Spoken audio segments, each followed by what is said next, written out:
Hello friend, welcome to my YouTube channel. आज का video ये है चाणक्य कौटिल्य का राजा है। राजा के गुण, दिनचर्या और एवं कर्तव्य का जो कौटिल्य के विचार हैं राजा के गुण हो गया, दिनचर्या और कर्तव्य के बारे में। राज्य के 7 अंगों में कौटिल्य ने राजा को ही राज्य का सर्वोच्च एवं प्रधान अंग माना है। उन्होंने राजतंत्रीय शासन व्यवस्था का समर्थन किया है। तो उन्होंने क्या राजतंत्रीय शासन व्यवस्था का समर्थन किया है। उन्होंने क्या राजा को ही क्या राज्य का सर्वोच्च एवं प्रधान अंग माना है। राजा शासन तंत्र की धुरी है और वह शासन के संचालन में सक्रिय रूप से भाग लेने तथा शासन को गति प्रदान करने का कार्य करता है। तो वह क्या करता है, शासन के संचालन में सक्रिय रूप से भाग लेने तथा शासन को गति देने का कार्य कौन करता है, राजा प्रदान करता है। अब हो गया राजा के गुण। जब राज्य में राजा का सर्वोच्च स्थान और महत्व हो तो स्वाभाविक रूप से राजा एक आदर्श व्यक्ति ही होना चाहिए और कौटिल्य ने ऐसे व्यक्ति के रूप में ही राजा की कल्पना की है। तो राजा जो होगा उस क्या होगा, आदर्श व्यक्तित्व तो होना चाहिए। कौटिल्य ने ऐसे ही राजा की कल्पना की है।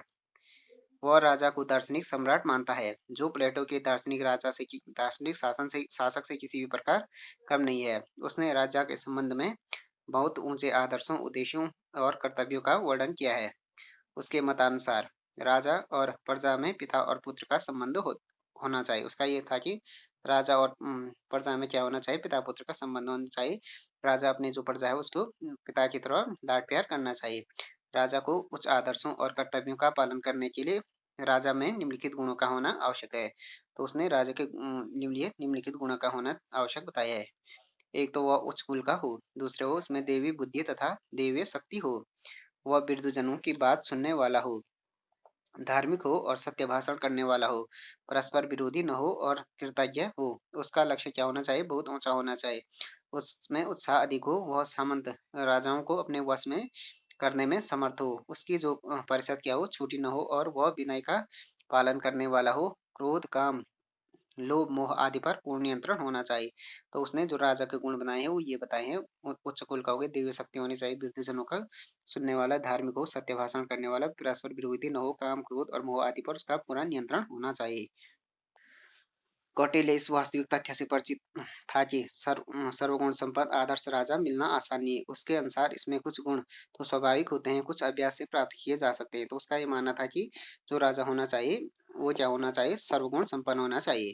तो उसके अनुसार ये था कि इसमें कुछ गुण तो स्वाभाविक होते हैं, कुछ अभ्यास से प्राप्त किए जा सकते हैं। समुचित शिक्षा द्वारा उसमें गुण पैदा किए जा सकते हैं। तो समुचित शिक्षा द्वारा उसे उसमें गुण पैदा किया। प्लेटो की भांति उसने भी राजा के प्रशिक्षण पर बल दिया है। उसका विश्वास था कि यदि एक कुलीन तथा होनहार व्यक्ति को बचपन से ही उचित शिक्षा दी जाए तो उसमें आदर्श राजा बनने के लिए तैयार किया जा सकता है। अथवा अर्थशास्त्र में उसकी शिक्षा का वर्णन विस्तार से किया है। तो उसका ये मानना था कि जो कुछ गुण तो उसमें नेचुरल होते हैं, राजा में कुछ गुण क्या शिक्षा द्वारा तैयार किए जा सकते हैं। तो अर्थशास्त्र में शिक्षा का वर्णन विस्तार से किया गया है वो राजा की, जो बचपन से क्या और युवावस्था में राजा को देनी चाहिए। उसके अनुसार भली भांति शिक्षा राजा समस्त प्रजाजनों के हित में लगा हुआ और प्रजा के रक्षण में तत्पर रहता हुआ चिरकार और निष्कलंक पृथ्वी का उपभोग करता है। इसके विपरीत जिस प्रकार घुन लगी हुई लकड़ी शीघ्र नष्ट हो जाती है, उसी प्रकार जिस राजकुल में राजकुमार शिक्षित नहीं होते हैं वह राजकुल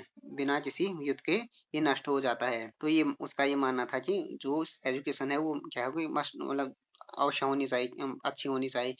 क्योंकि उसका ये मानना था कि प्रजाजनों के हित में शिक्षा क्या होगा, शिक्षा प्राप्त जो राजा होगा वो प्रजाजनों के हित में होता है।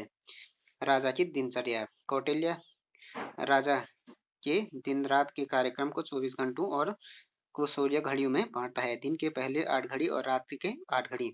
तो ये जो राजा की दिनचर्या थी वो 16 घड़ियां होती हैं उसकी, 8 रात की 8 दिन की 24 घंटों में बटी होती है दिनचर्या। प्रथम घड़ी प्रजा की रक्षा व्यवस्था की देख रेख तथा हिसाब किताब की जांच। द्वितीय घड़ी में ग्राम व नगर वासियों का प्रशासन। तृतीय घड़ी हो गया स्नान, भोजन और स्वाध्याय। चतुर्थ घड़ी हो गया, चौथी घड़ी विधि विभाग का निरीक्षण तथा कोष की जांच, नियुक्तियां एवं स्थानांतरण। पांचवा हो गया मंत्रियों तथा गुप्तचरों से मंत्रणा। षष्ठ घड़ी हो गया मनोरंजन। सातवां घड़ी हो गया घोड़े घड़ी शस्त्रों का निरीक्षण। सातवां घड़ी में हो गया घोड़े हाथी शस्त्रों का निरीक्षण, सॉरी घोड़े हाथी हैं। आठवां घड़ी में हो गया सेनापति से मंत्रणा। अब रात्रिचर्या। प्रथम घड़ी हो गया गुप्तचरों द्वारा दिन भर एकत्रित रिपोर्ट। द्वितीय घड़ी स्नान, भोजन और स्वाध्याय। तृतीय घड़ी हो गया गायन व वादन। चतुर्थ घड़ी हो गया निंद्रा। पंचम घड़ी में भी निंद्रा हो गई। षष्ठ घड़ी हो गया दिन के कार्यक्रम पर विचार। सप्तम घड़ी गुप्तचरों से परामर्श। अष्टम घड़ी हो गया आचार्य पुरोहितों आदि से में भेंट। अब हो गया दिनचर्या हो गया 6 घड़ी 8 घड़ी सुबह, दिन की 8 घड़ी रात की। उसके बाद हो गया राजा के ये कर्तव्य क्या क्या होने चाहिए। फर्स्ट कर्तव्य हो गया वर्णाश्रम धर्म बनाए रखना। राजा का प्रमुख कर्तव्य वर्णाश्रम धर्म की व्यवस्था को बनाए रखना है। जिस राजा की प्रजा आर्य मर्यादा के आधार पर व्यवस्थित नहीं रहती है, वह वर्ण और आश्रम नियमों का पालन करता है और जो त्रयी द्वारा निहित 3 वेदों द्वारा निहित विधान से रक्षित रहती है, वह प्रजा सदैव क्या रहती है, प्रसन्न रहती है। वह प्रजा सदैव प्रसन्न रहती है और उसका कभी नाश नहीं होता है। तो वर्णाश्रम धर्म बनाए रखना राजा का कर्तव्य है पहला। द्वितीय कर्तव्य हो गया दंड की व्यवस्था करना।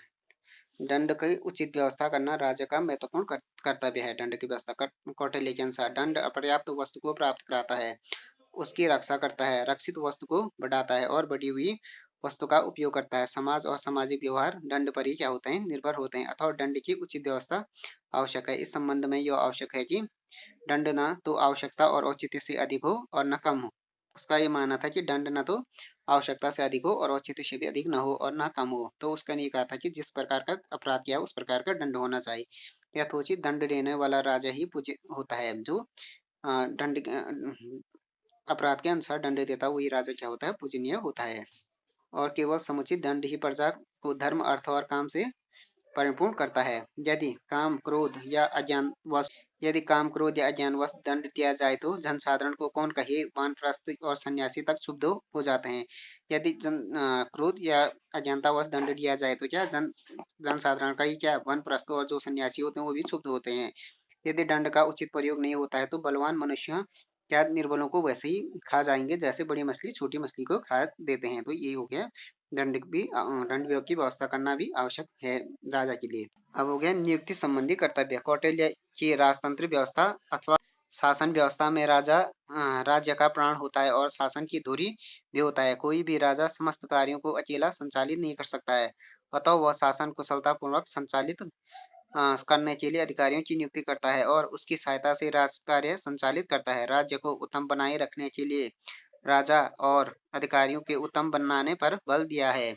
अतः अमात्य सेनापति और अन्य प्रमुख अधिकारियों के उत्तम बनाने पर बल दिया है। अतः अमात्य सेनापति ईमानदार व्यक्तियों को ही राज्य का विभिन्न पदों पर नियुक्त किया करना चाहिए। उसे कर्मचारियों पर निरीक्षण रखना चाहिए और श्रेष्ठ कार्य करने वाले कर्मचारियों को पदोन्नति करना चाहिए। तो उसका ये कहा है कि नियुक्ति संबंधी जो कर्तव्य है उसने कहा कि नियुक्ति क्या होनी चाहिए, सही तरीके से होनी चाहिए। जो अमात्य सेनापति हो गया वो ईमानदार व्यक्तियों को ही पदों को देना चाहिए, ईमानदार व्यक्तियों को ही।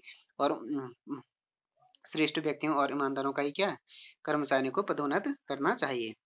अब हो गया आत्मरक्षा। कौटिल्य राजा को आत्मरक्षण हेतु सदैव सचेत रहने के उपदेश देता है। राजा राज्य का प्राण होता है, अतः उसके जीवन की रक्षा के लिए विशेष सावधानी रखने की आवश्यकता है। उस समय राजा प्राय विभिन्न षड्यंत्रों के शिकार होते थे, उनका जीवन बड़ा असुरक्षित रहता था। अतः कौटिल्य ने बड़ी विस्तार से इस विषय में की जाने वाली सावधानियों का उल्लेख किया है। उसके अनुसार राजा क्या राजकुमारों से सावधान रहे, क्योंकि केकड़े के समान होते हैं। राजकुमार के बारे में कह रहा है जो अपने पिता को ही खा जाते हैं। राजकुमारों पर नियंत्रण रखने के लिए कौटिल्य ने उपाय सुझाए हैं। उन्हें अच्छे गुरुओं की शिक्षा दिलाई जाए और अच्छे गुरुओं से क्या अच्छी शिक्षा दिलाई जाए और बचपन से ही उन पर अच्छे संस्कार डाले जाएं। राजा को चाहिए कि अंगरक्षकों का चयन करते समय वह यह देख ले कि वे विश्वास योग्य हैं या नहीं। भोजन के बारे में भी वह सावधान रहे, महल की देखभाल रखे और सुरक्षित रहे, क्योंकि सर्वदा सुरक्षित राजा ही प्रजा का कल्याण कर सकता है। तो उसने राजा को क्या कहा है, आत्मरक्षा के लिए आत्मरक्षण के लिए सदैव सचेत रहने का सुझाव दिया है, क्योंकि उसने ये कहा है कि जो राजा होता है वो राजा का प्राण होता है। अब हो गया युद्ध करना, एक कार्य और हो गया उसका युद्ध करना। तो उसने ये कहा कि वर्तमान समय में युद्ध करने के राजा के कर्तव्यों को सम्मिलित करने पर भले ही आपत्ति की जाए, कौटिल्य ने इसे राज्य का एक प्रमुख कर्तव्य बताया है। उसके अर्थशास्त्र का केंद्र एक ऐसा विजिगीषु राज्य है जिसका उद्देश्य निरंतर नई भूमि प्राप्त कर अपने क्षेत्र में वृद्धि करना है। कौटिल्य राज्य के सभी आर्थिक और अन्य संस्थाओं की महत्ता इसी मापदंड से तय करता है कि राज्य को उचित सीमा तक सफल युद्ध के लिए तैयार करती है और राज्य का कार्य बाहरी आक्रमण से रक्षा और साम्राज्य का विस्तार करना बताया। तो राज्य राज्य का जो कार्य बताया उसने बाह्य आक्रमण से रक्षा और साम्राज्य का विस्तार बताया। तो युद्ध करना भी उसका ही कर्तव्य माना है। अब हो गया कौटिल्य का जो हो गया, क्या कौटिल्य का राजा एक निरंकुश है, शासक है। राजा की जिन शक्तियों का व्यापक रूप से वर्णन कौटिल्य ने किया है और राजा को जो सर्वोच्च स्थान प्रदान किया है, उससे विदित होता है कि कौटिल्य का राजा निरंकुश नहीं है, क्योंकि उस पर कुछ प्रतिबंध अवश्य हैं। कौटिल्य राजा की निरंकुशता के प्रति सजग था, इसलिए राजा के लिए भी दंडिक भी व्यवस्था करता है। उसने राजा पर जो प्रतिबंध लगाए हैं वो निम्नलिखित हैं। तो फर्स्ट हो गया, इसके अनुसार राजा का प्रजा का स्वामी हो नहीं बल्कि सेवक है।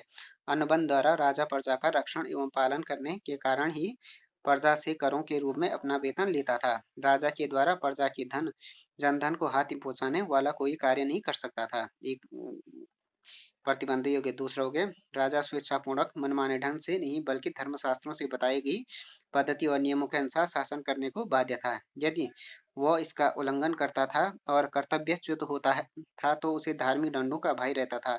कौटिल्य ने लिखा है कि यदि राजा प्रजा को अत्याचारों से पीड़ित करता है और दंड न पाने योग्य व्यक्तियों को दंडित करता है, तो निरपराध व्यक्तियों पर जुर्माना करता है, तो उसे क्या 30 गुनी सॉरी तो 30 गुनी धनराशि क्या प्रायश्चित के रूप में वरुण देवता को देनी चाहिए। इस प्रकार राजा को मनमानी रीति से धर्म की व्यवस्था का उल्लंघन करने पर नरक का प्रबल भय रहता है। तो ये हो गया राजा को स्वेच्छा ढंग मनमाने ढंग से नहीं बल्कि क्या हो गया धर्मशास्त्रों की पद्धति से शासन करना होगा। कौटिल्य ने राजा के लिए जो प्रतिबंध लगाए हैं उसमें एक ही भी है। कौटिल्य ने राजा के लिए नैतिक मानसिक और नैतिक गुण आवश्यक बताए हैं। इस प्रकार सर्वगुण संपन्न राजा अपने स्वभाव से निरंकुश नहीं हो सकता है।